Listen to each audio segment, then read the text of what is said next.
ओम शांति। कोई भी हमें जब गलत बोले, हमें गाली दे या हम पर गुस्सा कर रहा है तो क्या करना चाहिए? ये बहुत से लोगों के प्रश्न है कि कोई गुस्सा करता है, कोई गलत बोलता है, कोई क्रिटिसाइज करता है, निंदा करता है, सबके सामने गलत बोलता है, बार बार नीचा दिखाने की कोशिश करता है। तो उस समय हम कैसे रिस्पॉन्ड करें, है ना? What is the right way? Sometimes we get confused कि जवाब देना चाहिए या नहीं देना चाहिए, या शांत रहना चाहिए। देखिए, जब भी हम पे कोई गुस्सा कर रहा है, कोई गलत बोल रहा है, सबसे पहली चीज जो हमें मन को समझानी है वो ये कि ये व्यक्ति दुखी है, परेशान है ना? तभी तो गुस्सा कर रहा है। अंदर अगर पॉजिटिविटी भरी हुई है, मन शांत है, तो कोई गुस्सा नहीं कर सकता। गुस्सा क्या है? गुस्सा मीन्स अंदर कुछ नेगेटिविटी, दुख, असंतुष्टता, है ना, ये भरी हुई है। कुछ ना कुछ बुरा एक्सपीरियंस हो रहा है मुझे।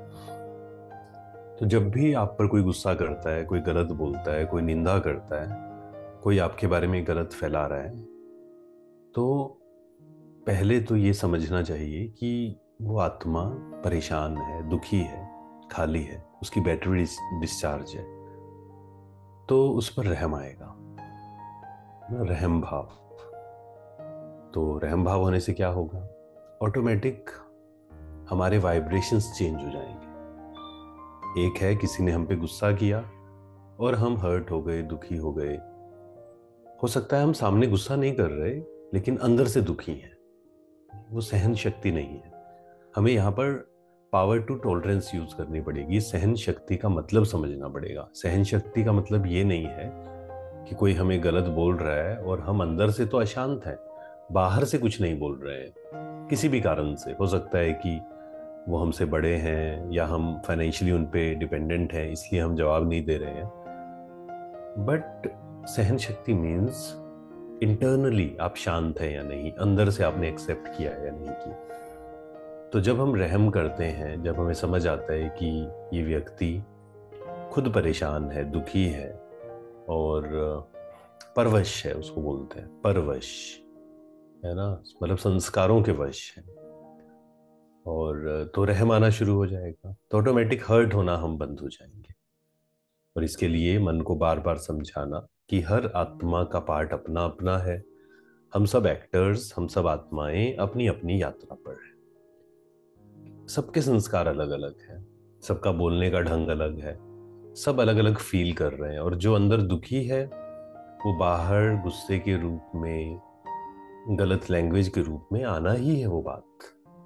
तो उसको बेचारा समझते हुए, रहम करते हुए, हमें उसको वाइब्रेशंस देने की जरूरत है।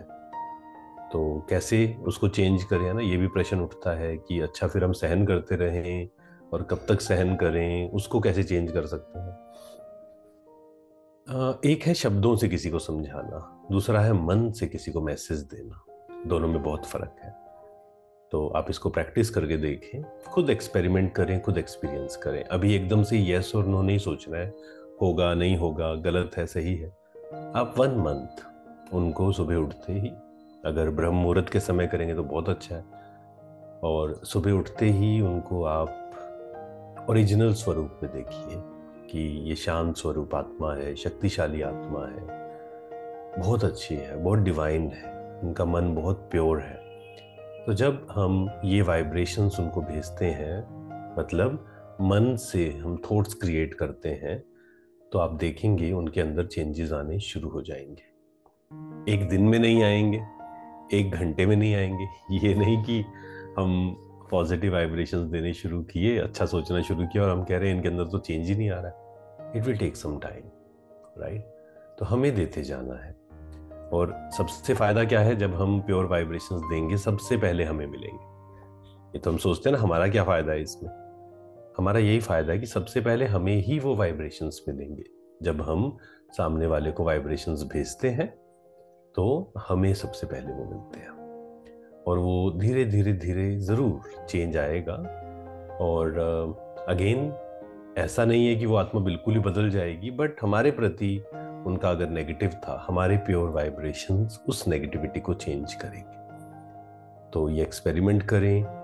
और बहुत से लोगों ने, अभी एक बहन आए थे तो उनके साथ यही प्रॉब्लम था, तो उनको 2-3 चीज़ कही, उन्होंने की और बहुत अमेजिंग रिजल्ट्स आए उसके। तो हमने उनको कहा कि आप, उनका बच्चा जो है उनकी बात नहीं मानता था, उनको कहा कि आप पानी को चार्ज करिए, भोजन को चार्ज करिए। और धीरे धीरे धीरे उनके बच्चे के अंदर भी शांति, है ना, पूरी 100% शांति नहीं, लेकिन पहले से बहुत बहुत डिफरेंस आया। और ऐसे बहुत से अनुभव हैं। अभी एक बहन भी सुना रहे थे, उन्होंने किसी को कहा था और उनके अंदर भी चेंजेस आए। तो मनसा वाइब्रेशंस, इसको बोलते हैं मनसा सेवा, माइंड टू माइंड कम्युनिकेशन। जैसे हम बोलते हैं, सामने वाला सुनता है, ऐसे ही मन से हम बोलते हैं, मैसेज देते हैं, सामने वाला सुनता है। और ये कोई मुश्किल नहीं है, जैसे हम शब्दों में समझाते हैं ऐसे ही मन से उनको मैसेज देना है, मन से समझाना है।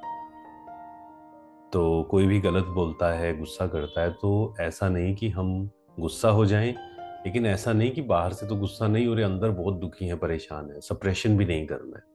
वो बहुत फिर उसके खराब रिजल्ट्स आते हैं शरीर पर, रिलेशंस पर। तो कोई भी गलत कर रहा है, कोई भी गुस्सा कर रहा है, वो उसका संस्कार है, बेचारा दुखी है, परेशान है। तो हमें तो रहम आना चाहिए ना। कोई फिजिकली बीमार है, हमें रहम आता है।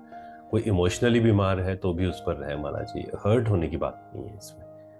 तो ये हम थोड़े से एफर्मेशंस भी यूज़ करें कि मैं शक्तिशाली आत्मा हूँ, परमात्मा की संतान हूँ, और सामने वाले को देखकर ये थॉट क्रिएट करें कि ये भी शांत आत्मा है। गुस्सा कर रही है वो, लेकिन हमें क्या क्रिएट करना है, ये शांत है, ओरिजिनल स्वरूप इसका शांत है। भूल गई है ये सोल कि इसका ओरिजिनल स्वरूप शांत है। तो ये अपने आप को शक्तिशाली बनाना एंड अपने को प्रोटेक्ट रखना बहुत ज़रूरी है। कोई गलत कर्म अगर कर रहा है, हम दुखी हो रहे हैं, नहीं, ये सही तरीका नहीं। किसी के गलत कर्म से हम क्यों दुखी हों, राइट। ओम शांति। शुक्रिया, शुक्रिया।